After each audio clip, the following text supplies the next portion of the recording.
사상교회 식구님들, 지금부터 광고가 시작됩니다. 집중해서 들어주세요. 교회 소식입니다. 예배에 참석하신 분들과 인터넷으로 예배에 참여하신 분들을 환영합니다. 공동의회 안내입니다. 오늘 오후 예배 후 은혜홀에서 있으며 안건은 2024년도 결산 승인을 위한 공동의회로 모입니다. 위에서 기도해 주시고 회원들은 모두 참석하시기 바랍니다. 모임 안내입니다. 정기당회가 오늘 공동의회 후 회의실에 있습니다. 권사의 원래회가 오늘 오전 2부 예배 후 은혜홀에 있습니다. 설날 명절 연휴 안내입니다. 설날 연휴 기간 중 28일 화요일과 30일 목요일 새벽 기도회는 일부 5시만 모이고 29일 수요일 새벽 기도회는 모이지 않습니다. 29일 수요일 저녁 수요 기도회는 모이지 않고 31일 금요일 구역 권찰 모임과 금요 기도회는 그대로 모입니다. 설날 가정 예배를 위한 예배 모범이 안내 데스크에 비치되어 있습니다. 가족과 친지를 위해 기도하며 복음을 전하는 시간 되시길 바랍니다. 믿음 안에서 건강하고 안전하고 즐거운 설 명절 되시기 바랍니다.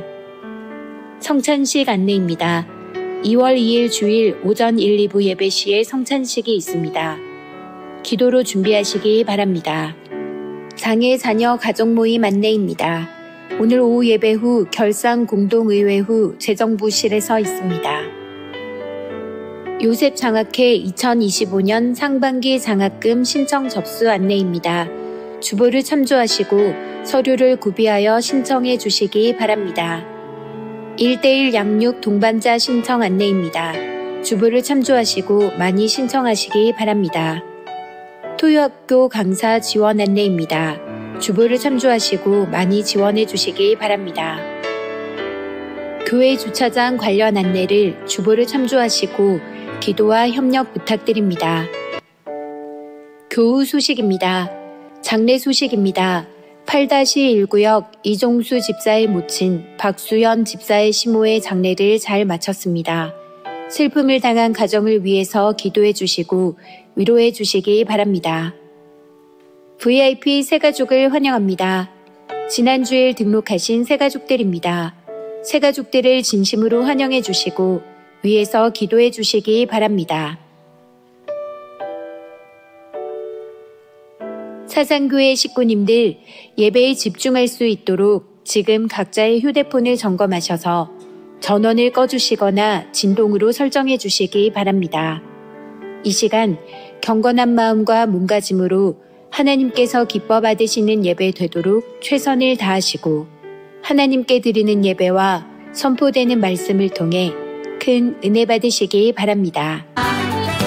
너와 나의 모습이 예수님 닮아 하루 이틀 매일. 할렐루야. 예. 이제 설날을 맞이해서 많은 식구님들이 또 고향으로 이렇게 달려갔고 또 반대로 이제 고향으로 오신 분들도 계실 것으로 생각을 합니다. 오늘 또 이렇게 고향으로 돌아오신 분들 혹시 계시면은 어디 계세요? 한번 손 한번 들어주시겠습니까? 네. 안 계시네. 내일 오실라는가 보네. 그죠? 네. 자, 우리 서로 한번 인사합시다. 참 수고하셨습니다. 네. 예, 축복합니다. 예, 사랑합니다. 네. 감사합니다. 자, 이제 다 자리에서 일어나시겠습니다. 사랑하는 우리 사상교회 식구 여러분, 오늘 우리가 함께 모여 하나님께 예배를 드리게 된 것 하나님의 은혜인 줄 압니다. 그런데 저희들이 하나님께 나아갈 때 반드시 가져야 될 마음이 있습니다.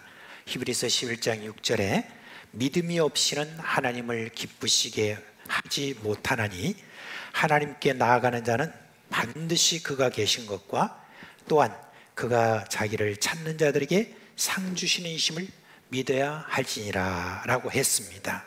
자, 이제 우리 마음과 뜻과 정성을 다해서 살아계신 하나님께 영과 진리로 예배하겠습니다. 내 주님 서신 말 앞에 내 주님 서신 말 앞에 내 주님 서신 말 앞에 나 엎드려 경배합니다.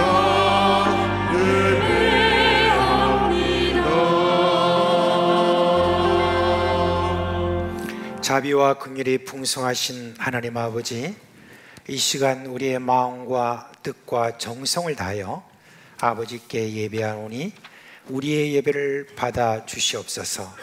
예수 그리스도의 이름으로 기도합니다. 아멘.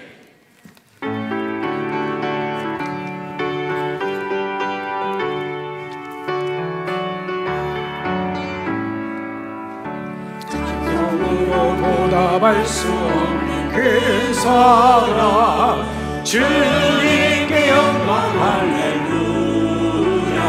형제자매 모두 함께 모여 찬송해. 주님께 영광 할렐루야. 하나님의 자녀여 그에게 찬송 부르며 밝고 거룩한 길로 기쁨으로 나아가 주의 보좌 앞으로 속히 들어가게 돼. 주님께 영광 할렐루야. 우리 받은 주님 은혜 한량없도다. 주님께 영광 할렐루야. 기쁜 찬송 부르면서 천국 가겠네. 주님께 영광 할렐루야. 하나님의 자녀여 그의 찬송 부르며 밝고 거룩한 길로 기쁨으로 나아가 주의 보좌 앞으로 속히 들어가겠네. 주님께 영광 할렐루야. 잠시 후에 우리 모두 주를 보겠네. 주님께 영광 할렐루야. 영광스러운 보좌 위에 거룩하신 주. 주님께 영광 할렐루야. 하나님의 자녀여 그의 찬송 부르며 밝고 거룩한 길로 기쁨으로 나아가 주의 보좌 앞으로 속히 들어가기네. 주님께 영광 할렐루야. 만국 백성 전국에서 소리 높여서 주님께 영광 할렐루야. 영원토록 주의 공로 찬양하겠네. 주님께 영광 할렐루야. 하나님의 자녀여 그의 찬송 부르며 밝고 거룩한 길로 기쁨으로 나아가 주의 보좌 앞으로 속히 들어가겠네. 주님께 영광 할렐루야.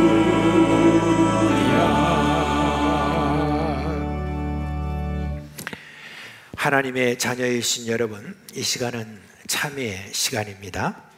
하나님은 어떤 허물과 죄도 하나님께 자백하면 용서해 주시고 깨끗하게 해주신다고 약속하셨습니다. 만일 우리가 우리 죄를 자백하면 저는 미쁘시고 의로우사 우리 죄를 사하시며 모든 불의에서 우리를 깨끗게 하실 것이요 라고 했습니다. 이제 다 같이 주여 한번 부르고 자백하는 시간을 갖도록 하겠습니다. 주여.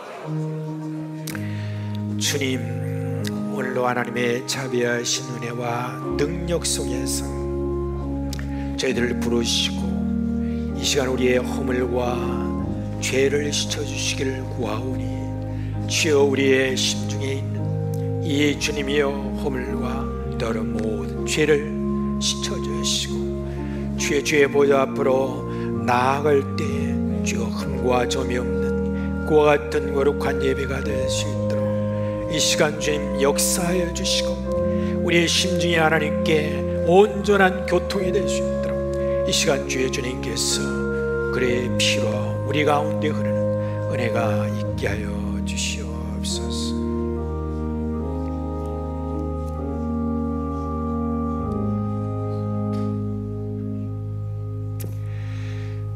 우리를 깨끗게 하신 우리 주 예수 그리스도의 이름으로 기도합니다. 아멘. 이제 4절의 선포를 하겠습니다. 나는 나를 위하여 네 허물을 도말하는 자니 내 죄를 기억하지 아니하리라. 아멘. 이 시간 우리가 신앙 고백하겠습니다. 먼저 여러분께 묻겠습니다. 성도 여러분, 여러분은 하나님을 믿으십니까? 나는 전능하신 아버지 하나님 천지의 창조주를 믿습니다. 나는 그의 유일하신 아들 우리 주 예수 그리스도를 믿습니다. 여러분이 믿는 예수님은 어떤 분이십니까?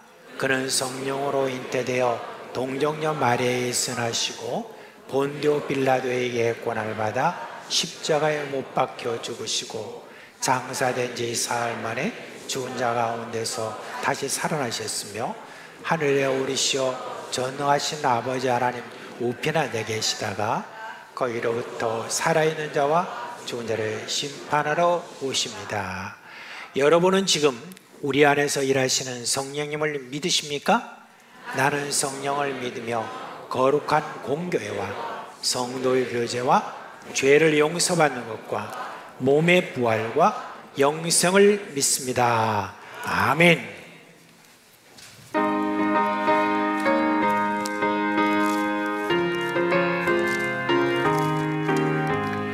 예수도 알기 원하네 그 원하는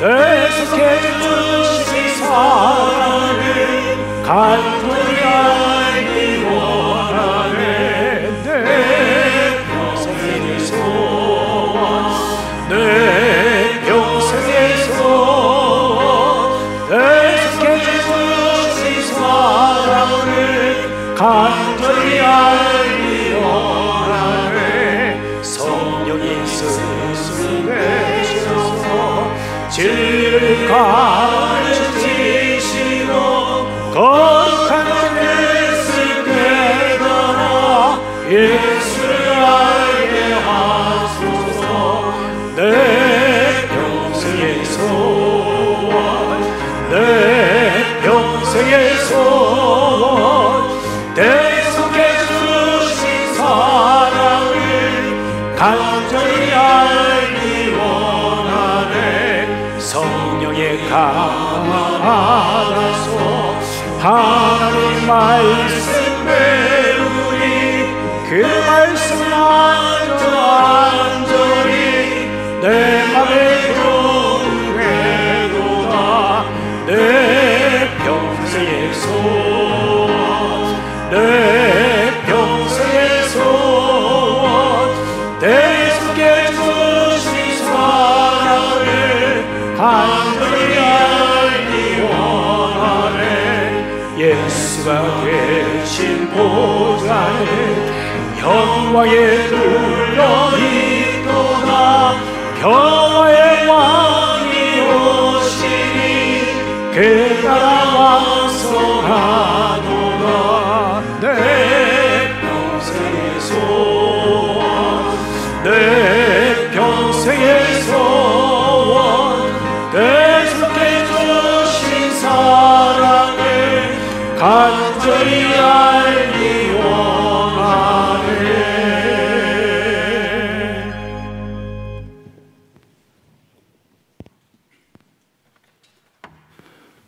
전능하시고 자비로우신 하나님 아버지, 지난 한 주간 저희를 지켜 보호 인도하여 주셨다가 정하신 주일 예배 자리로 불러주셔서 감사합니다. 이 시간 변함없는 주님의 권능과 사랑을 찬양하며 영과 진리로 예배하오니 영광 받아 주시옵소서. 하나님, 입으로는 주님과 동행한다고 하면서도 주님의 뜻에 온전히 순종하지 못했던 저희들의 죄와 허물을 예배의 순서를 따라 회개하였습니다. 용서하여 주신 줄 또한 믿습니다. 공의의 하나님, 이 나라를 위하여 기도해야 합니다. 매우 혼란스러운 백척간두의 대한민국입니다. 이 나라를 이끄는 지도자들이 정직과 지혜와 겸손으로 하나님의 마음으로 국민의 소리를 듣고 섬기는 은혜를 베풀어 주시옵소서. 불필요한 대립과 갈등이 사라지게 하시고 하나님의 정의와 하나님의 공의인 하나님의 법이 이 땅을 통치하게 하여 주셔서 절망 중인 대한민국을 회복시켜 주시옵소서. 주님의 몸된 교회를 위해 기도합니다. 교회가 말씀 위에 굳건히 서서 주님 주신 능력으로 예수님의 제자가 되고 또 예수님의 제자를 만들어가는 우리가 되도록 인도하여 주시옵소서. 여호와 라파의 하나님, 교회 식구 중에는 이루 말할 수 없는 고난 중에 있을지라도 믿음으로 기도하며 인내하며 하나님의 의대를 기다리는 식구들이 있습니다. 도무지 이해할 수 없는 곤란 중일지라도 하나님의 음성을 구별하여 듣게 하시고 끝까지 인내할 용기를 주시어 주님 주시는 치유와 회복과 위로로 말미암아 새 힘을 얻도록 인도하여 주시옵소서. 사랑의 하나님, 민족의 고유 명절인 설 연휴를 맞이하였습니다. 믿음의 식구들이 원근 각처 안전하게 왕래하게 하시고 주님 주신 평강 가운데 은혜의 시간이 되도록 인도하여 주시옵소서. 그러나 무엇보다 오갈 데도 없고 반겨줄 사람도 없이 외로운 명절을 보내야 하는 이들에게 그리스도의 사랑을 실천하는 우리가 되도록 인도하여 주시옵소서. 교회 학교의 부흥에 대한 기대와 소망을 주신 하나님, 말씀과 사랑으로 성장해가는 우리 교회의 다음 세대 젊은이들이 세상이 인정하는 훌륭한 하나님의 사람으로 자라갈 수 있도록 인도하여 주시옵소서. 지상 명령의 수행을 위하여 수고하시는 우리 선교사님들을 눈동자와 같이 지켜주시어 때를 따라 필요한 동역자들을 붙여주시고 택하신 자들을 복음으로 만나게 하여 주시옵소서. 다음 세대를 말씀으로 세우고 지역사회를 섬기며 영혼 구원의 터전이 되고자 진행 중인 비전관 건축의 모든 과정이 하나님께 영광이요 온 교회 기쁨과 감사가 넘치도록 인도하여 주시옵소서. 오늘도 생명의 말씀을 전하실 주님께서 세우신 담임 목사님께 성령의 충만함을 주시어 복음의 진리가 온전히 선포되게 하여 주시옵소서. 예배 중인 성도들이 성경에 기록된 베레아 사람들이 그리하였던 것처럼 간절한 마음으로 말씀을 받게 하시고 주님 주신 말씀대로 살아가고자 결단하는 은혜의 시간 되도록 인도하여 주시옵소서. 오늘도 방송실을 비롯한 교회의 각 처소에서 변함없이 그리고 기쁨으로 섬기는 손길들을 기억하여 주셔서 말씀으로 약속하신 복을 남김없이 누리도록 인도하여 주시옵소서. 이 시간 호산나 찬양대와 오로 합주단의 찬양에 주님 홀로 영광 받아 주옵시고 예배의 시종을 주님께 의탁하오며 죄로 인한 죽음에서 나를 구원하여 주신 예수님의 이름으로 기도합니다. 아멘.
드리는 금 하나님께 봉헌하겠습니다. 함께 기도하겠습니다.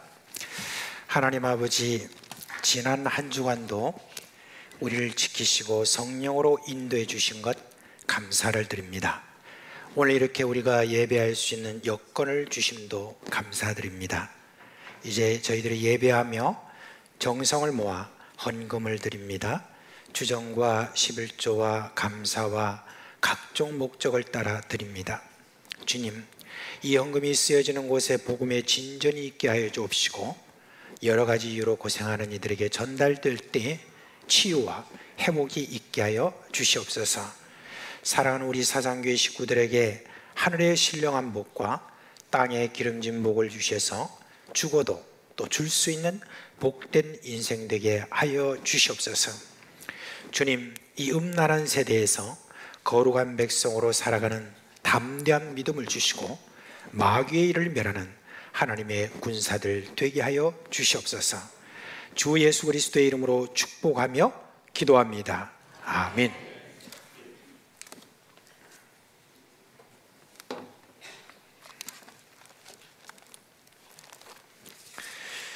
(1월달) 성경 암송과 오늘 설교할 본문의 말씀이 똑같거든요.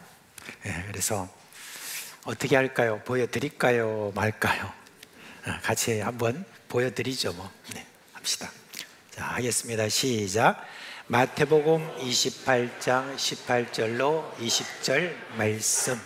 예수께서 나와 말씀하여 이르시되 하늘과 땅의 모든 권세를 내게 주셨으니 그러므로 너희는 가서 모든 민족을 제자로 삼아 아버지와 아들과 성령의 이름으로 세례를 베풀고 내가 너에게 분부한 모든 것을 가르쳐 지키게 하라.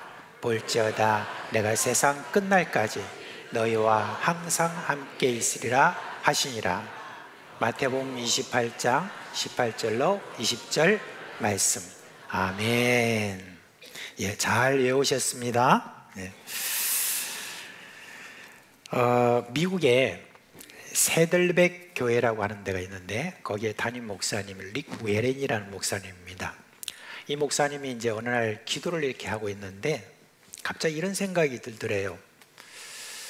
나는 뭐 때문에 사는가? 그런 생각이 들더래요.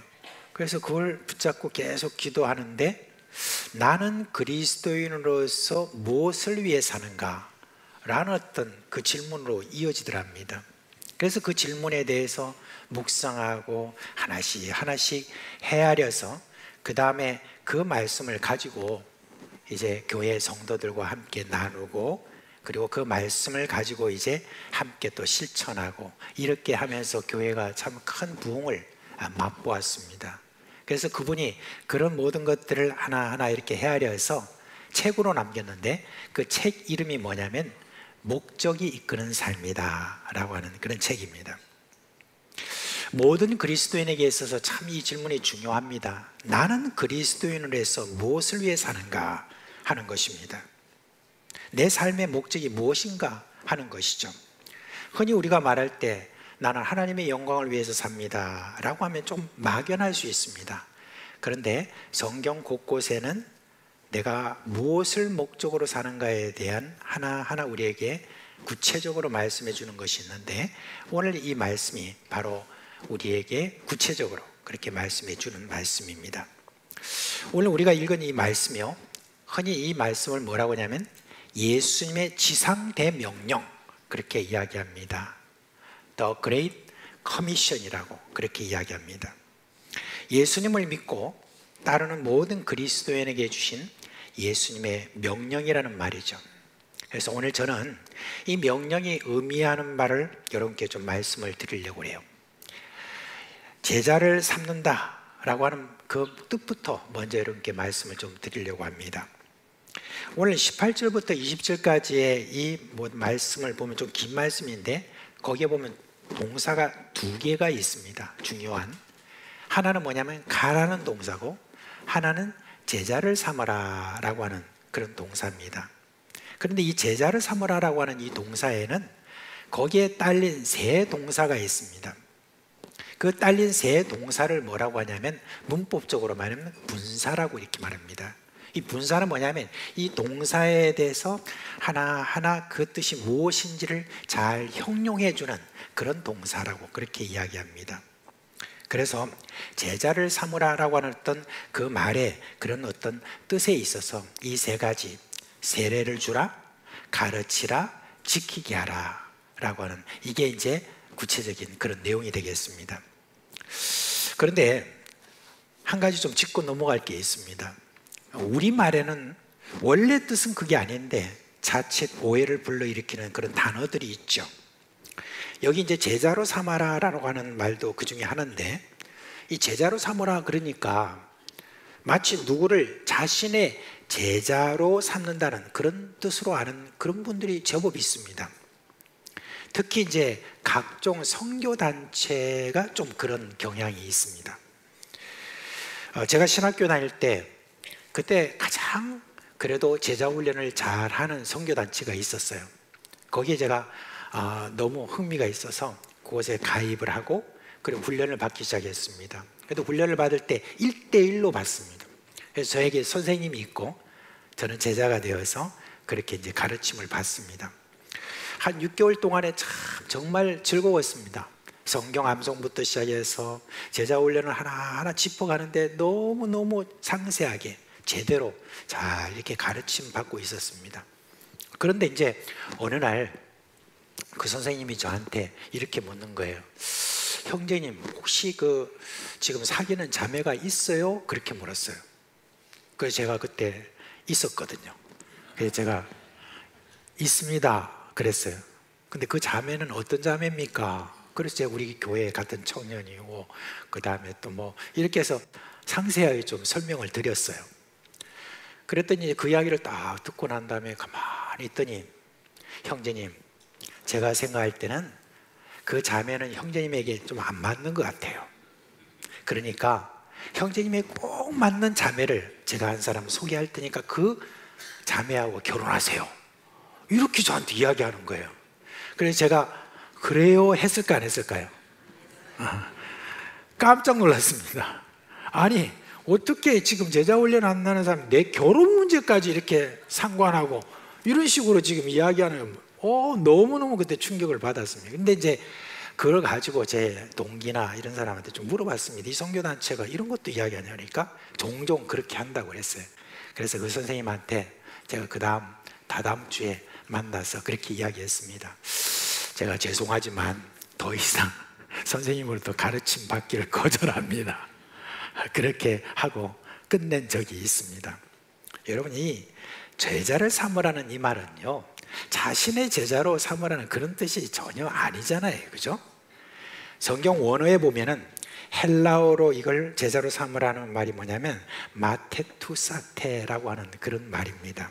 그런데 이걸 영어로 번역하면 뭐라고 하냐면 to make a disciple 그렇게 이야기합니다. 그리고 또 다른 말로 to be a disciple 이렇게 이야기합니다. 말하자면 제자로 만들라 또는 제자가 되게 하라 라고 하는 그런 뜻이에요.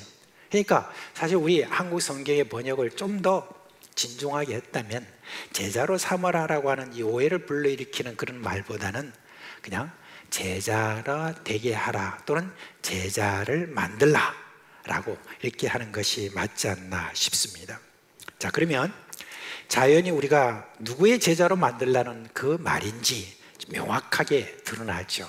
누구의 제자로 만들라는 말입니까? 예수님의 제자죠. 자, 그러면 이제 누구를 예수님의 제자로 만들려고 하느냐? 누구겠습니까? 모든 민족을 제자로 삼으라 하는 겁니다. 당시 제자들은요, 이 말을 들었을 때 그때가 언제냐면 예수님이 부활하신 다음이거든요. 근데 그때 이 말을 들었을 때 이 제자들은 어떤 마음이었을까요? 아마 이 말이 무슨 말인지 정확하게 저들은 이해를 하지 못했습니다. 그때 당시는 이 제자들이 말이죠, 예수님 부활하시고 난 다음이니까 굉장히 가슴이 뛰었습니다. 예수님이 죽으셨다 다시 살아나셨으니 얼마나 가슴이 뜁니까? 이제 이스라엘의 왕이 되는 것은 이제 시간 문제다. 이제 이스라엘 왕이 되시고 나라를 새롭게 할 때 우리도 이제 다 한 자리씩 하겠다라고 하는 그런 기대에 가득했던 그런 그때였습니다. 그러니까 제자들 그런 생각이 꽉 잡혀 있는데 예수님께서 이 말을 하실 때 모든 민족을 제자를 삼으라고 했던 이 말이 도대체 이게 뭔 말인지 이해를 잘 못했을 것입니다. 예수님 그거 아셨어요.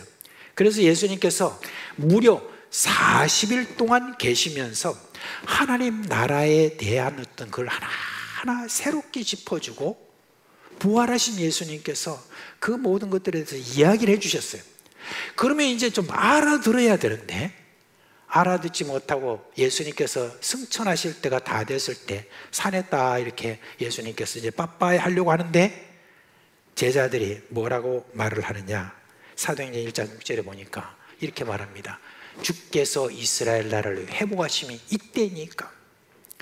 그렇게 모든 민족을 제자로 삼아서 너희들이 앞으로 하나님 나라를 온 세상에 전파해야 된다는 이 말씀인데도 불구하고 저들은 자기 생각에 사로잡혀가지고 그냥 이스라엘의 회복, 이스라엘의 식민지 상태에서 벗어나서 당신이 이제 이 나라를 언제 세울 것인지 그 발표를 좀 언제 이야기할 것인지 말씀해달라고 그렇게 이야기를 한 거예요. 그러니까 예수님 얼마나 답답하셨겠습니까? 예수님께서는 뭐라고 대답하셨냐? 때와 시기는 아버지께서 자기의 권한에 두셨으니까 너희가 알 바 아니고 오직 성령이 너에게 임하시면 너희가 권능을 받고 예루살렘과 온 유대와 사마리아와 땅끝까지 이르러 내 증이 되리라, 이 말씀을 하셨습니다. 그러니까 너희가 제자로 만드는 대상은 모든 민족이다라고 하는 것, 이것을 다시 한번 알려준 것입니다. 여러분, 우리가 그리스도인으로서 세상을 볼 때 우리는 어디까지 봐야 되는가 하는 데 대해서 우리가 늘 생각해야 됩니다. 저는 세상 끝까지 봐야 된다고 생각을 합니다. 제가 언제 그걸 깨달았는지 정확한 시점은 제가 잘 모르겠어요. 그때가 언젠지. 근데 아마 제가 고등학교 졸업하건 이후인가 돼요. 그때 제가 어느 날 성경을 딱 읽는데 그 성경 가운데 한 구절이 저한테 마음을 확 사로잡히더라고요. 그 말씀이 이사야서 40장 26절 말씀이에요. 그 말씀에 보면 너희는 눈을 높이 들어 누가 이 모든 것을 창조하였나 보라. 근데 사실 여러분, 이 성경 구절의 전체 그 내용은 제가 깨달은 거하고는, 제가 딱 마음속에 확 닿은 거하고는 조금 달라요. 그렇지만 이 말씀, 이 한 구절이 저한테 확 부딪힌 거는 뭐냐면, 내가 세상을 그동안에 너무 좁게 봤구나 하는 생각이 들면서 그냥 그 길로 제가 앞으로 밖으로 나가가지고 하늘을 쳐다보고 좀 더 멀리 보고, 그리고 또 산에 올라가가지고 산에서 더 멀리까지 보는 그런 어떤 일이 있었습니다. 이제 제가 시간이 좀 지나서 군대를 가게 됐습니다. 이제 군대 복무하면서 그때 1981년도에 그때 새벽 기도를 하는 그런 가운데 저는 그때 참 그 군대 가가지고 정말 누구 말대로 정말 경건하게 시간을 많이 가졌습니다. 근데 그 새벽 기도를 하는 가운데서 하나님께서 구체적으로 이방인들에 대한 선교에 대해서 저에게 불러주셨습니다. 그래서 그때부터 제가 한국에 있는 분들에게 요청을 해서 선교 책자를 받아보고 그걸 읽고, 그리고 또 선교사님들 연락해가지고 선교사님들로부터 개인적인 그런 편지도 받고 그렇게 했었습니다. 그리고 난 다음에 이제 1982년에 군대를 제대하고, 그 다음에 이제 저희 집안이 참 그때 많이 어려웠습니다. 그래서 나와서 먼저 좀 직장 생활 이렇게 하면서 제 나름대로 선교의 꿈을 하나씩 키워갔습니다. 그런데 그때 제가 산 게 하나 있었습니다. 그게 뭐였냐면 지구입니다. 저 지구이 아시죠? 옛날에 저 뭐 집집마다 많았었는데 제가 지구이를 딱 사서 집에 놓고, 그리고 난 다음에 이제 지구이를 보면서 이 세상에는 어떤 나라가 있고 또 그 안에는 어떤 민족이 있고 이런 것들을 하나씩 이렇게 돌리면서 그렇게 보고, 그 다음에 이 지구를 딱 붙잡고 기도했습니다. 하나님, 이 모든 지구에 살고 있는 이 모든 사람들을 제가 바라봅니다 하고 그렇게 기도를 했습니다. 만약에 이제 제가 그 지구위가 없는 곳 있잖아요. 그런 곳에서 제가 기도할 때는 어떻게 했냐면은 이 지구위가 내 손에 있다고 생각을 딱 하고 지구를 딱 붙잡던 마음으로 그렇게 하면서 딱 하면서 내가 이 세상을 품고 그렇게 기도하게 되었습니다. 근데 이제 제가 이제 군대 제대할 때 그때 그 당시에 담임 목사님이셨던 박창환 목사님한테 제가 찾아가서 이야기를 했어요. 사실 제가 군대에 있을 때 이렇게 선교사로 제가 부름을 받아서 앞으로 선교사로 그래 갈 마음이 있습니다. 그렇게 했어요. 근데 이제 목사님 그걸 기억을 딱 두고 계셨던 것 같아요. 그래서 제가 직장 생활을 1년, 2년 이렇게 해나가고 2년 좀 넘어갈 때 목사님이 저한테 개인적으로 말씀하시더라고요. 너는 선교사로 가겠다고 이렇게 하는데 언제 신학교 갈 거냐고 저한테 그렇게 이야기를 하시더라고요. 그래서 그 길로 그때만 해도 여러분 담임 목사님 딱 한마디 하면 안 그러면 다리 부러질 줄 알았잖아요. 그러니까 이해하고 직장을 딱 그만두고 그 다음에 이제 그때가 아마 5월인가 6월인가 그때쯤 돼서 그만두고 난 다음에 제가 이제 그 당시에는 대학 입학 학력고사라고 있었잖아요. 지금 수능이죠. 그걸 준비를 이제 하게 되었습니다. 근데 참 그때 참 생각해도 하나님께서 정말 하나님께서 지혜를 많이 주셨어요. 그 지혜를 많이 주셔가지고 제 수준보다는 훨씬 더 많은 그런 점수를 이렇게 받게 되었습니다. 그리고 난 다음에 제가 이제 목사님께 그렇게 말했습니다. 저는 앞으로 선교사로 갈 거라서 제가 앞으로 좀 괜찮은 농대 한번 좀 갈 거라고 그렇게 이제 이야기를 하니까 목사님 노발대발 하셨습니다. 무슨 말을 하냐고. 네가 만약에 그렇게 가면 앞으로는 힘들다 그러니까 무조건 하고 고신대 신학과 가. 그렇게 해가지고 그 말 듣고 또 고신대 신학과로 그때 1984년에 이제 들어가게 되었던 겁니다. 그래가지고 이제 1년 공부하는 참 재미있었습니다. 신학 공부하는 게 참 재미있었고 그렇게 하고 있었는데 그때 제가 겁도 없이 아무것도 준비된 것도 없이 결혼 상대를 찾았어요. 그때 당시에. 그리고 제가 아내를 발견했죠. 그리고 난 다음에 아주 빙빙 돌면서 여러 가지로 꼬아가지고 그렇게 해서 이제 이벤트를 만들고 그리고 난 다음에 프로포즈를 했습니다. 근데 이제 프로포즈를 할 때 제가 먼저 고백을 했습니다. 뭐라고 했냐면 자매 사실은 내가 한 자매를 사귀었다. 그 자매를 사귀었는데 그 자매하고 사귀다가 내가 이렇게 물었다. 난 앞으로 선교사로 갈 거니까 함께 갈 수 있겠냐라고 이렇게 물었더니 저는 자신 없어요 라고 그렇게 했다. 그래서 내가 그냥 그 길로 그만뒀다. 그렇게 이야기를 하고 난 다음에 너는 어떻게 할 거냐 그렇게 물으니까 그래서 예 그렇게 하는 거예요. 그 길로 딱 붙잡혀가지고 그렇게 고생스러운 길을 많이 갔죠. 아무튼 그렇게 해서 10년 20년 가까이 지났을 때 제가 좀 그게 궁금했거든요. 어떻게 바로 그 이때 예라고 이렇게 대답을 했을까 그렇게 생각해서 제가 물었어요. 왜 그때 예라고 이렇게 과감하게 그렇게 내가 마음에 들더냐 라고 그렇게 이제 제가 이야기를 했더니 뭐라고 이렇게 이야기하냐면 이렇게 대답을 했어요. 선교사는 아무나 가야 가는 거지. 그런 생각이 본인이 들더래요. 그러니까 자기가 볼 때도 내가 아무런 준비도 없는 거예요. 제 형편을 볼 때 제 앞가림도 제대로 하기가 어려운 그런 상황에 있는 어떤 저입니다. 부모, 형제, 주변에 저를 위해서 기도해 줄 그런 배경도 없고 후원이나 그런 것도 바라볼 수 있는 그런 관계도 제대로 없었습니다. 그러나 그런 생각을 한다는 거 그게 사람들 볼 때는 어때요? 무모하게 보이고 그리고 또 어떤 분은 황당하다 그런 어떤 마음을 갖기에 충분했습니다. 그러나 여러분 모든 민족을 향한 비전을 받은 것을 확신하고 그걸 유지하고 계속 꿈을 키워나갈 때 그때 우리 사상교회 식구님들과 박창환 목사님은 저의 그런 어떤 생각 이런 비전을 존중해 주셨고 또 그 길을 가도록 그렇게 계속해서 이렇게 후원하고 인정해 주시는 그런 것들이 있었습니다. 여러분 잊지 마십시오. 우리가 제자로 만드는 대상은 뭐냐면 모든 민족입니다. 아이고 목사님, 지금 내 여건이 뭐 그런 생각을 할 수 있는 여유가 없습니다라고 여러분 그렇게 말할 수 있는 그런 분도 있을 것입니다. 그러나 여러분, 그런 말하지 마십시오. 예수님께서 우리에게 지금 말씀하시는 것은 특정한 어떤 사람들에게만 말하는 것이 아니라 예수 그리스도를 믿는 모든 그리스도인들에게 말씀하시기를 모든 민족을 제자로 삼아라 라고 하신 것입니다. 여기에 빠져있는 그리스도인은 없는 것입니다. 여러분, 내 형편이 지금 어떻다라고 하는 거기에 여러분 눈을 돌리지 마시고 이 세상 땅끝을 향하여 있는 어떤 모든 민족에 대한 그 비전을 여러분 품으시기를 주님의 이름으로 축원합니다. 여러분, 전능하신 하나님의 바로 나의 여건이 되시고 조건이 되시는 거예요.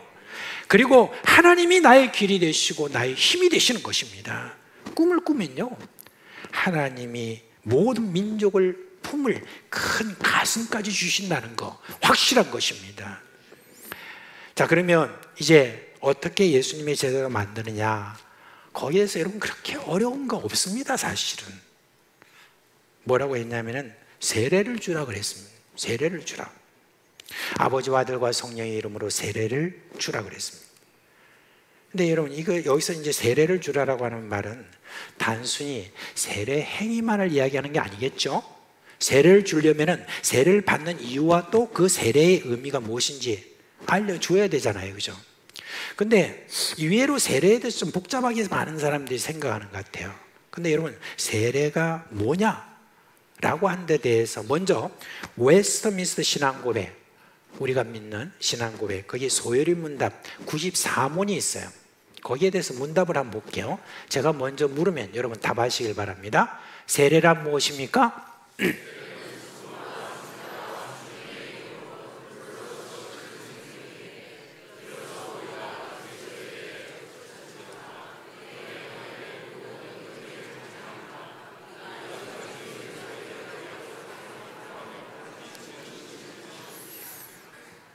지금 읽었기는 읽었는데 뭔 말인지 잘 모르겠죠. 워낙 좀 이게 신학적인 뭐 내용 이런 것들 참 이게 어렵습니다. 네, 한마디로 말하면, 이 짧게 말하면 이렇습니다. 세례란 뭐냐? 예수님과 하나가 되는 것이다. 바로 그 말입니다. 이걸 복잡하게 이렇게 말해놨습니다. 근데 거기에 대해서 로마서 6장은 잘 설명하고 있어요. 로마서 6장에 보면 잘 설명하고 있어요. 우리 한번 같이 3절부터 5절까지 읽겠습니다. 시작. 무릇 그리스도 예수와 합하여 세례를 받은 우리는 그의 죽으심과 합하여 세례를 받은 줄을 알지 못하느냐. 그러므로 우리가 그의 죽으심과 합하여 그와 함께 장사되었나니 이는 아버지의 영광으로 말미암아 그리스도를 죽은 자 가운데서 살리심과 같이 우리로 또한 새 생명 가운데서 행하게 하려 함이라. 만일 우리가 그의 죽으심과 같은 모양으로 연합한 자가 되었으면 또한 그의 부활과 같은 모양으로 연합한 자도 되리라. 아멘. 훨씬 더 잘 이해가 되죠, 그죠? 그런데 그 내용을 또 이것도 좀 짧게 요약하면 무슨 말이냐, 세례라는 게 뭐냐, 예수님의 죽으심과 함께 죽고 예수의 부활하심과 함께 부활하는 것이다. 바로 그 이야기를 하는 것입니다. 지금 우리가 행하고 있는 이 세례는요, 좀 사실 이런 의미를 좀 잘 볼 수가 없어요. 성례, 이렇게 하면 성례는 원래 보이는 말씀이거든요. 이 성례를 함으로 그게 보인다는 말이에요. 말씀을 보인다, 이런 뜻인데, 우리 장로교회와 좀 많은 교파에서는 지금 물을 막 뿌리는 세례 있잖아요. 이걸 하기 때문에 그 의미를 제대로 우리가 볼 수는 없습니다. 성경에서 말하는 세례는 뭐냐면은 사실은 원어로는 밥티스마라고 이렇게 하는데, 요거는 물에 잠기다라고 하는 그런 뜻이죠. 그래서 원래 이 세례란 말보다는 사실 침례라는 말이 원어에 더 가깝습니다. 저는 선교지에서, 여러분, 저는 또 선교사로서 좀 자유롭게 저는 침례를 그렇게 행했습니다. 근데 그 침례를 하는 이런 가운데 참 은혜가 참 많고, 그걸 보면서 아, 예수와 함께 죽고 예수와 함께 사는구나 하는 것을 훨씬 더 잘 볼 수 있는 그런 장면이죠. 그래서 저기 보세요. 지금니까 예수님과 뭐라고요? 함께 죽고, 그리고 예수님과 함께 산다. 바로 그게 이제 지금 여기 침례하는 장면에서 우리가 잘 볼 수가 있습니다. 침례교회 목사님이 저한테 이제 그 침례에 대해서 조금 알려주었거든요. 어떻게 하는가? 알려줄 때 딱 팁을 하나 주더라고요. 그러면서 뭐라고 하냐면, 만약에 세례 공부를 할 때 그때 가만히 고집이 좀 세다 싶은 사람은 침례할 때 푹 담그라는 거예요. 푹 담가가지고 확실히 죽이라는 거예요. 그리고 이리라, 이렇게 이야기를 그렇게 해주었습니다. 아무튼 저는 우리 개인적으로 저는 생각할 때 우리 장로교회도 이제 침례교회가 이제 그 침례를 줄 때에 그 좀 신학이 조금 문제가 있습니다. 근데 그 문제만 우리가 좀 해결을 하고 오해를 좀 풀고 그리고 난 다음에 우리도 의식적으로 그래 침례를 참 주는 게 맞지 않나, 저는 그렇게 생각을 합니다. 근데 여러분, 우리가 꼭 기억해야 될 게 있어요. 이 세례를 받으려면 반드시 가르쳐야 될 게 있어요. 그건 뭐냐면 간단해요. 우리가 이렇게 영원한 생명을 얻게 된 것, 이건 전적으로 하나님의 은혜라 하는 거. 어떤 우리의 선한 행위나 어떤 우리가 의로운 삶을 살아서 우리가 이와 같은 구원을 받는 게 아니고, 하나님이 우리를 사랑하셔서 우리를 은혜를 주시리, 전적으로 하나님의 은혜로 우리가 구원받았다 라고 하는 것을 철저하게 알려주고 난 다음에 세례를 줘야 돼요. 그래서 여러분, 구원의 확신, 확실하게 구원의 확신을 하나님께 두는 그와 같은 뭔가 확인하고 그 다음에 이렇게 세례를 줘야 됩니다. 자, 근데 이제 우리가 제자가 된다라고 하는 것은 세례만 준다고 되는 게 아니죠. 제자가 되려면 뭐가 필요하냐면 훈련이 필요합니다. 이제 어떤 훈련이냐면 가르치고 지키게 하라는 거예요. 제자는 태어나는 것이 아니라 만들어지는 것이다 라는 그런 말이 있습니다. 여러분, 제자를 만드는 것에는 많은 시간과 인내가 필요해요. 예수님이 제자들을 택하시고 난 다음에 3년간 그들과 숙식을 함께하고 하나님의 진리를 가르치고 기적을 보여주고 그렇게 했죠. 그런데도 우리가 성경을 보면 제자들의 생각이 좀채로 잘 변하지 않습니다. 그런데 여러분, 우리가 꼭 알아야 될 게 있습니다. 그럼에도 불구하고 예수님은 계속해서 가르쳤습니다. 근데 나중에 보니까 그 모든 가르친 말씀과 이 모든 것들이 그들 안에 온전히 스며들어 있었다는 것입니다. 그 스며들은 어떤 그것이 나중에 그게 바로 시간이 지나고 인내하는 어떤 예수님에 의해서 이제 나중에 그게 드러나게 되는데, 여러분 그렇습니다. 심을 때 의심도 되고 가르칠 때 과연 듣나 안 듣나 그 상관없이 심으면 반드시 싹이 나고 그리고 자라고 열매를 맺게 되어 있습니다. 그렇기 때문에 여러분, 우리가 사람들에게 여러 가지 말씀을 가르치고 여러분 이야기할 때 주저없이 그렇게 하시면 됩니다. 하나님께서 알아서 하시는 거예요. 근데 사실 여러분, 알고 보면 이거 정말 어렵습니다. 가르쳐 지키게 한다는 거, 이건 뭐냐면 사실은 세계관을 변화시키는 거거든요. 여러분, 혹시 세계관이란 말 들어보셨습니까? 월드 뷰라고 하는 것인데, 이게 뭐냐면은 세상을 바라보는 눈을 말합니다. 어떤 사람이 이걸 안경이라고 그렇게 이야기해요. 사람마다 다 지 안경이 있다는 거예요. 그 안경은 자기가 태어날 때부터 가졌던 이 선조로부터 오는 DNA가 있어요. 그 DNA가 있고, 그리고 자기가 자라면서 여러 환경에 따라서 겪었던 그런 가운데 자기 자신만에 대한 어떤 세계관이 딱 자기들이 있다는 거예요. 그런데 예수님의 제자가 되는 어떤 그 일들을 하는 데 있어서는 이게 세계관이 바뀌어야 되는 일이거든요. 그래서 이 세계관이 바뀌는 일은 뭐와 같은, 천지개벽과 같은 그런 일이라는 거예요. 천지가 완전히 개벽되는 그와 같은 어떤 일처럼 이 세계관을 변화시키는 것은 너무너무 어렵다는 것입니다. 자기가 지금까지 살아온 삶에 그 힘이 되고, 그리고 자기 자신이 누군가는 정체성이 되고 있는 그게 바로 자기의 세계관인데, 그것을 통째로 바꾸라고 하는 것은 거의 불가능에 가깝다라고 하는 것입니다. 정말 그렇습니다. 근데 여러분, 그게 가능합니다. 어떻게 가능하냐? 성령의 역사가 있으면 세계관이 변해요. 우리가 제자들을 만들기 위해서 우리가 가르치잖아요. 그러면 그 가르침이 상대방의 마음속에 들어가게 만드는 일은 누가 하시는 거냐? 성령이 하시는 거예요. 그러니까 가르치는 이는 어떻게 하냐면은 이게 지금 들을까 말까 어떻게 이런 것도 생각할 필요 없이 우리가 가르침 받은 그대로 여러분 그렇게 가르치면 됩니다. 그 다음에는 하나님이 하실 일이에요. 성령의 감동을 받으면 저가 어때? 그 마음의 변화가 일어나기 때문에 그렇습니다. 나는 가르치지만 성령께서 감동을 주심으로 말미암아 그 마음속에 변화가 일어나는 거예요. 그래서 가르치는 것도 이렇게 성령께 맡기는 마음으로 가르치고, 그리고 지키게 하는 것도 성령께 맡기는 겁니다. 그러니까 우리가 어떤 말씀을 여러분 가르치는 거라든지 이렇게 지키게 하는 거 있잖아요. 이걸 너무 상대방의 막 눈치를 봐가면서 그렇게 사실 할 필요가 없어요. 제가요 이렇게 수요일날 그 붕어빵 전도 이렇게 나가잖아요. 근데 거기 보면 베테랑들 많습니다. 그 사람들 이렇게 잡고 어떤 때는 제가 볼 때 저렇게 해도 되나? 라고 할 정도로 베테랑들은 달라요. 딱 뭐 할 때 받아요 이런 식이에요. 네. 부탁하지 않습니다. 그리고 주소 줘요 이럽니다.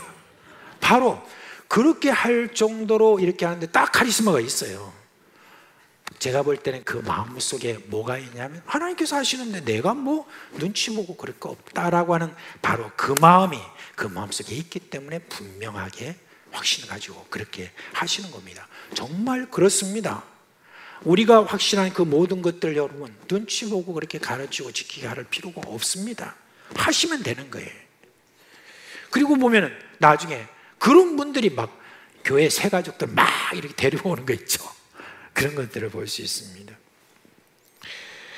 우리가 가만히 생각해 보십시오. 예수님도 그거 하시는 데 있어서 그 수많은 제자와 지혜와 기적을 가지고 그렇게 하시는데도 제자들이 안 변하는 거 보세요. 그죠? 무슨 수로 우리가 그들을 설득하고 눈치를 봐가면서 어떻게 잘해주고 해가지고 된다고 생각하십니까? 아닙니다. 성령께서 하시는 일이라는 걸 생각하면서 내가 조금이라도 배운 그 말씀 확신한 거 있으면 그냥 이야기하면 되는 것입니다. 그렇게 가르치고 지키게 하는 것입니다. 그리고 여러분 이 제자를 만드는 일은 나 혼자 하는 게 아닙니다. 제가요 소위 제자 훈련을 한다는 어떤 그런 사람들로부터 상당히 어떤 이 부분에 있어 문제가 있다는 걸 제가 알고 있습니다. 어떤 사람이 선교지에 특별히 제가 갔을 때 뭐 어떤 사람이 이제 손님이 오면은 그럼 저한테 이제 와서 강의를 좀 부탁하면 제가 강의를 하고 나면 막 제 제자입니다. 선교사님이 이제 그런 이야기를 해요. 그때 제가 묻습니다. 무슨 제자예요? 그렇게 하면 제가 이렇게 가르쳤던 제자를 무슨 가르침이요? 성경을 가르치고 제자 훈련을 했다는 그런 이야기죠. 그래서 제가 다 끝나고 나면 제가 다시 전화를 겁니다. 선교사님, 저는 이런 말을 사실 참 싫어합니다. 왜냐하면은 그 사람이 예수님의 제자가 되는 데 있어서 형제님이 기여를 한 것에 대해서는 인정합니다. 그렇지만 그분이 제자 되는 게 어찌 형제님 한 분만에 의해서 된 것입니까? 얼마나 많은 사람들이 공을 들이고 얼마나 많은 사람이 그 일을 위해서 힘써왔던 것입니까? 그러니까 선교사님의 제자라고 이렇게 말하지 말고 그렇게 하기보다는 참 주님의 제자입니다. 이렇게 이야기하면 얼마나 좋겠습니까? 라고 그렇게 이야기를 합니다. 여러분 우리가 어떤 사람을 내 제자라고 말할 수가 있는 게 아닙니다. 참으로 많은 사람들에 의해서 한 사람의 제자가 되는데 바로 그런 면에서 정말 제자 훈련을 잘 시킬 수 있는 곳이 어딘 줄 아십니까? 여러분 온전한 제자 훈련을 잘 시킬 수 있는 곳이 바로 교회인 겁니다. 저는 교회에서 온전한 훈련을 받은 사람들이 선교지에 가서 봤어요. 훨씬 더 선교를 잘해요. 교회에서 훈련을 제대로 받은 사람들은요. 그냥 선교단체에서 막 훈련받고 나온 사람은 교회 하나 제대로 세우기 어려워해요. 그래서 교회 훈련을 잘 받은 사람들은 정말 그런 걸 잘하는 것을 볼 수가 있습니다. 교회는 예수님의 제자가 되는 데 있어서 가장 확실한 그런 공동체입니다. 그래서 제자를 만드는 일은요 교회 공동체가 다 함께 해야 돼요. 교회 식구들은 다 각자 은사가 있잖아요. 그 은사를 따라서 섬길 때 참 제자가 이렇게 만들어져요. 제가 일부 때도 말했지만은 제가 우리 몇 년 전까지만 해도 우리 찬양대 이렇게 서는 분들 제가 1대1로 면담을 해서 꼭 제가 드린 말씀이 있었습니다. 그건 뭐냐면 여러분은 이 예배의 리더입니다. 이 예배를 리더하는데 여러분 한 사람이 나와서 그때 여러분 찬양하는 목소리만 들리는 게 아니라 여러분 태도도 보이지만 그러나 그 목소리 안에는 뭐가 들어가 있냐면 여러분의 삶에 그 모든 거룩함이 다 들어가 있습니다. 그래서 여러분이 소리를 내지만 그 안에서 나오는 그 모든 것들을 보면서 사람들이 거기에서 그 제자가 되어가는 그 일들의 은혜를 받는 바로 그런 것들이 있다는 것입니다. 제가 청년 때 그때 당시에는 여기 이제 이렇게 찬양대석이 여기 따로 여기 이렇게 있었거든요. 있을 때 그때 청년 때 제가 다 하면서 얼마나 그때 은혜를 받았는지 몰라요. 그냥 목사님의 설교 어떤 분은 옆에 있는 분들은 뭐냐면 또 반복한다 또 반복한다 그러냐. 저는 막 그냥 그때마다 좋았어요. 그냥 그렇게 은혜가 있고 그 다음에 또 찬양대원들이 막 그렇게 찬양할 때 막 우리가 같이 찬양하면서 제가 막 은혜가 있었어요. 근데 여러분 그런 어떤 영향을 받는 그런 예배 안에 있는 그런 분들이 참 많더라고요. 제가 그런 걸 보면서 교회는요 여러분이 각자 지금 섬기고 있는 그 모든 섬김에 있어서 자기 자신이 하나님 앞에 온전해지려고 노력하고 고군분투하면서 그러면서 여러분들이 그 섬김 속에서는요 거기서는 성령의 역사가 이렇게 나오는 것입니다. 그렇게 하면서 교회 전체 공동체에서 소중한 그런 제자들이 만들어지는 것입니다. 그걸 여러분이 꼭 기억하면서 섬겨주셨으면 좋겠다 하는 그런 생각입니다. 그래서 여러분 우리가 섬김에는 중요한 요소가 있는데 그게 바로 예수님의 인격인 것입니다. 그래야 제자가 만들어져요. 쉬운 일은 아니죠. 그러나 여러분 먼저 된 사람은 한 사람의 제자가 만들어지는 걸 위해서 이런 긴장이 있으면 그 긴장 기꺼이 여러분 감수해야 될 줄 압니다. 그거 감수해야 되죠. 왜 그 긴장을 갖다가 우리가 하지 마십시오라고 말해서는 안 됩니다. 우리가 예수 믿고 살아가는 거 우리에게 주어진 스트레스라고 하는 것이 있습니다. 그 모든 스트레스 피하려고 하지 마십시오. 그 스트레스 있어도 다 하나님께서 알아서 다 풀어주시는 것입니다. 이제 말씀 맺겠습니다. 예수님이 제자들에게 제자를 만들라고 하면서 뭐라고 하셨죠? 18절 말씀에 보니까 하늘과 땅의 모든 권세를 내게 주셨다고 그랬어요. 내가 세상 끝날까지 너희와 항상 함께 있으리라고 이렇게 말씀하셨습니다. 예수님은 하늘과 땅의 모든 권세를 가지신 분입니다. 이 땅의 권세자들 심지어 사탄의 권세까지 다 통치하시는 그런 예수님이에요. 하늘과 땅의 권세를 가진 바로 이 예수님이 뭐라고 약속하셨냐? 내가 세상 끝날까지 너희와 항상 함께 있으리라고 그랬습니다. 근데 이 약속이 어찌 그때 그 제자들만을 위한 약속입니까? 세상 끝나는 그날까지 예수님이 다시 오시는 그날까지 제자를 만드는 일에 삶의 목적을 두는 모든 이들과 함께 하신다는 바로 그 약속인 것입니다. 사람들은요 인생의 목적을 즐기는 데 두고 있잖아요. 그죠? 그래서 죽기 전에 가봐야 될 100곳, 죽기 전에 우리가 먹어야 될 100가지 음식, 그럼 죽기 전에 내가 해야 될 10가지 이 버킷리스트라고 이렇게 하죠. 그거를 쓰고 그리고 시간을 내고 돈을 들이고 애를 쓰고 그렇게 하는데 많은 사람들이 뭐예요? 즐기려고 그렇게 하는 데 있습니다. 물론 저는 우리 그리스도인들도 이 버킷리스트 있는 것 참 좋다고 생각을 합니다. 왜냐하면 그걸 역동적으로 우리 삶을 만들 수 있기 때문에. 그러나 그 모든 것도 목적이 뚜렷해야 돼요. 왜 내가 이 버킷리스트가 있느냐라고 하는 데 대해서 분명해야 됩니다.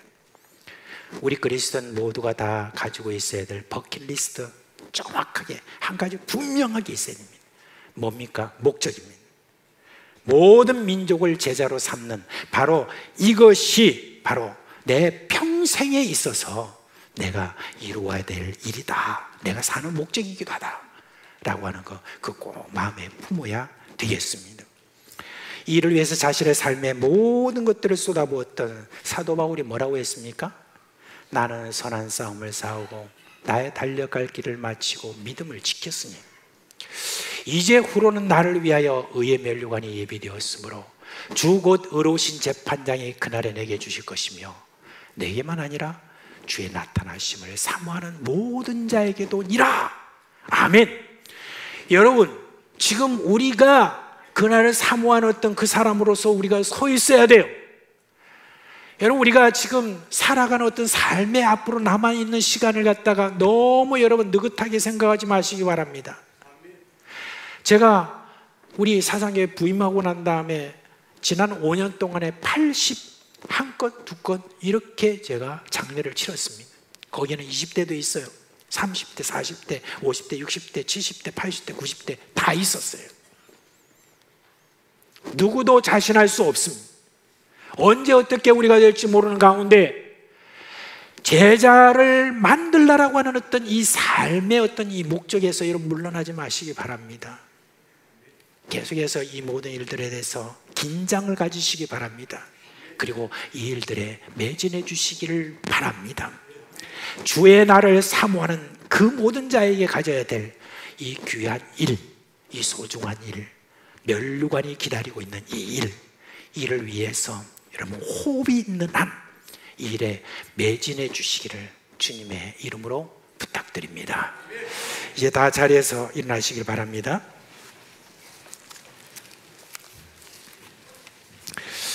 우리 참 옛날에 참 40년, 50년 이렇게 다들 많이 불렀던 찬송입니다.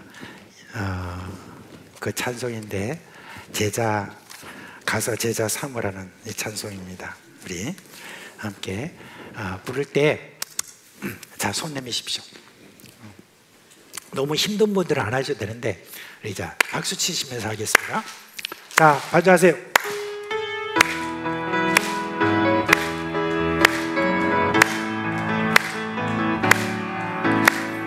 릴리 마을 그 숲속에서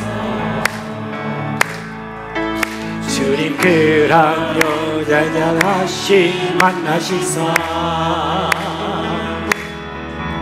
마지막 그들에게 부탁하시기를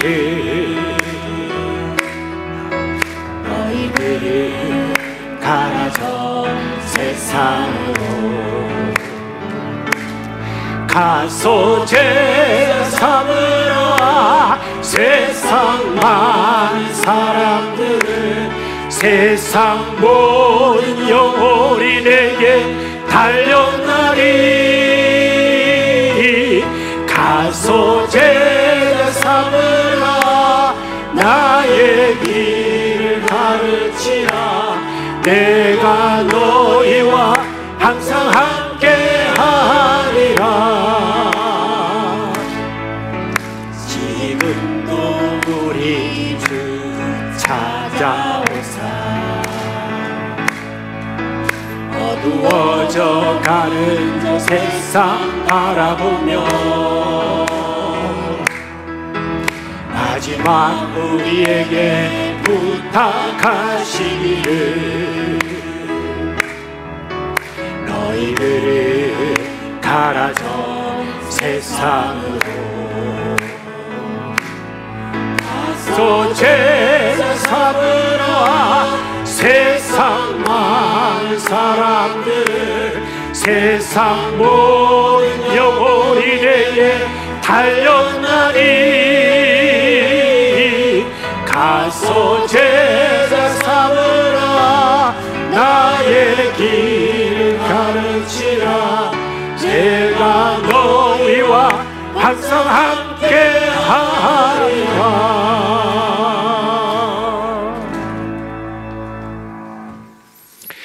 민수기 6장 24절로 26절 말씀으로 축복 기도하겠습니다. 여호와는 내게 복을 주시고 너를 지키시기를 원하며 여호와는 그의 얼굴을 내게 비추사 은혜 베푸시기를 원하며 여호와는 그 얼굴을 내게로 향하여 드사 평강 주시기를 원하노라. 아멘. 주 함께하라.